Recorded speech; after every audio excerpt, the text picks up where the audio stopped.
So, ayan guys. Tayo po ngayon ay naghihimay ng kulitis. Sino po nakaka-relate dito at sino nakakaalam dito? Ito po. Kasi magluluto tayo ng munggo bukas. So, hinihimay na po natin ngayon para hindi na po abala. So, ayan. Ayan po. O, diba? Ayan na. Sino mo nakakakilala dito? Masarap to sa munggo. Or ano, yung mga mahilig sa sardinas, pwede pong gisa sa sardinas to. Yan.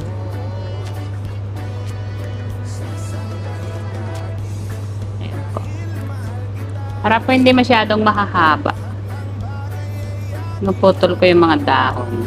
Tapos, tukuntang kanya is binabalatan ko. Para, sayang naman kasi. Hindi po siya matigas pag binaltan po. Kasi, yung pinakalaman niya lang yung nandyan.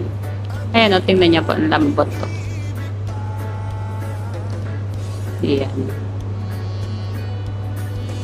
Hindi ba? Magluluto tayo ng munggo bukas. So, natin ng ampalaya at manok. Manik-manik. Everyday chicken. Ayan na po. Tapos, dalawang klase po ito. May pula. O, diba? Ayan o. Fresh na fresh kasi siya. Ang ganda. So, bumili ako. 3 tali, 5 dirham. Tapos, ang lalaki yung tali niya o. Oh, di ba? Ganun, no? Hindi siya, ano, lang ganun. Ang dami-dami na po nito. Sobra-sobra na sa isang ulaman. Pero, gusto ko po kasi sa munggo isa, no, maraming gulay, maraming dahon na ganito. Sayang naman. So, ilagay na rin natin lahat. Di ba? Bukas pa po natin ito lulutuin. Ayan. Meron po nito sa amin is yung bagong tubo pa lang, yung ganun pa lang.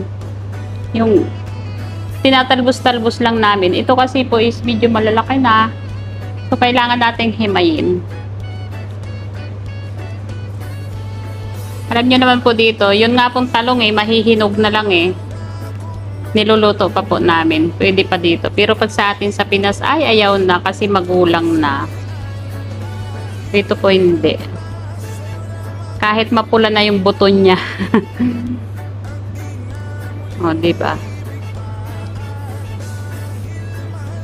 Tapos yung okra, kahit matigas na yan, pinapakulo ang maigi para maluto siya. Ganyan lang po yung paghihimay.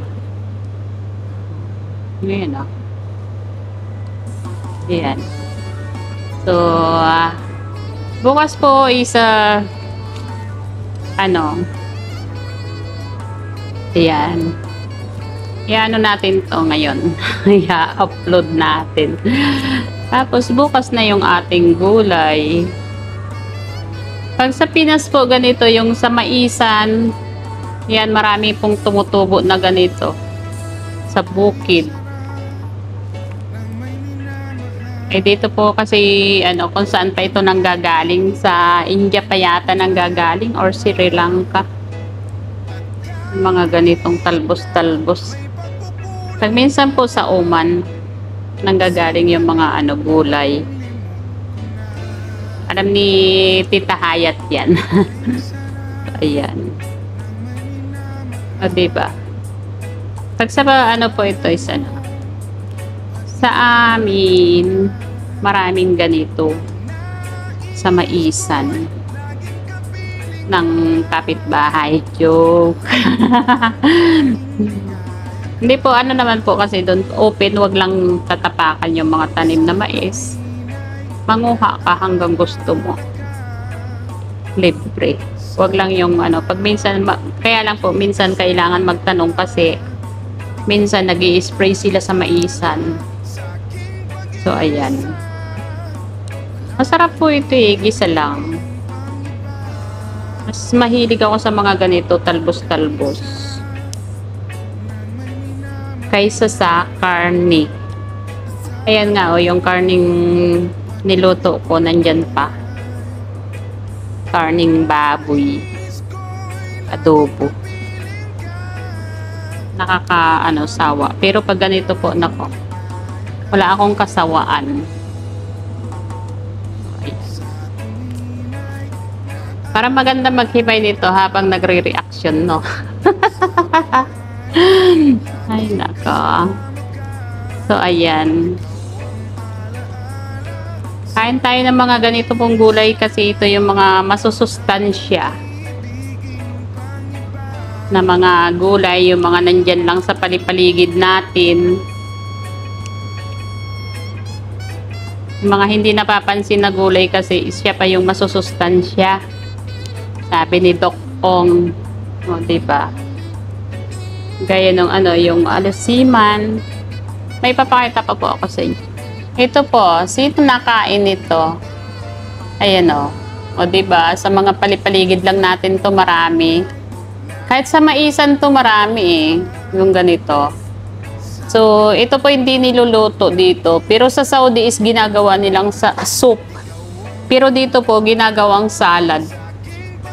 Sa Dubai. Ayan. Masarap po ito. Napakasustansya daw po nito, sabi ni Doc Willie Ong. Kasi napanood ko na ito sa kanyang isang episode. Ito, yun inanon niya. So, kain po tayo niya mga ganyang gulay. O, diba?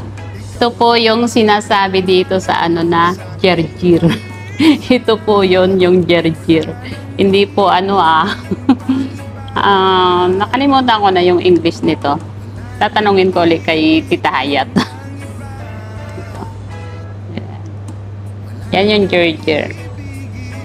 Masarap po ito i-salad. Mag-uwi nga po ako ng buto nito kasi napakasarap niya sa salad. Napakasustansya.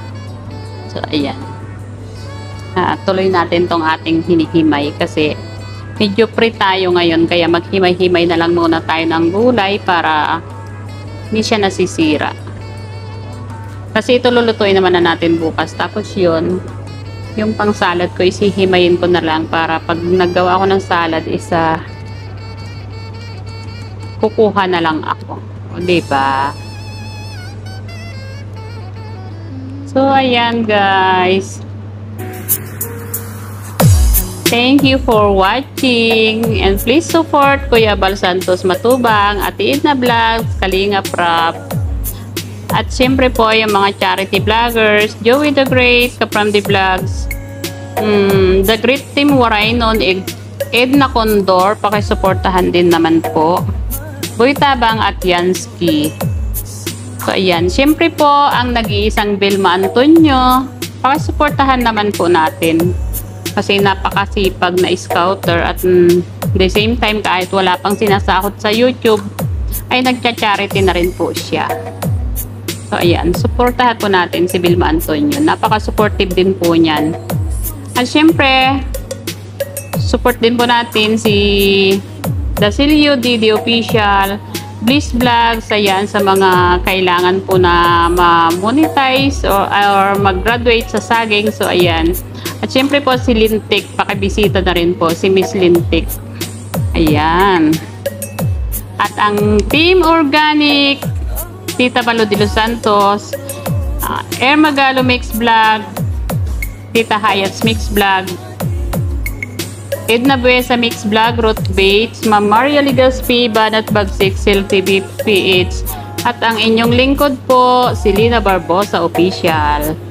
God bless, bye! Love you all. See you next vlog po. Ayan. Mapagpalang araw gabi sa lahat. Ingat po tayong lahat. Bye-bye.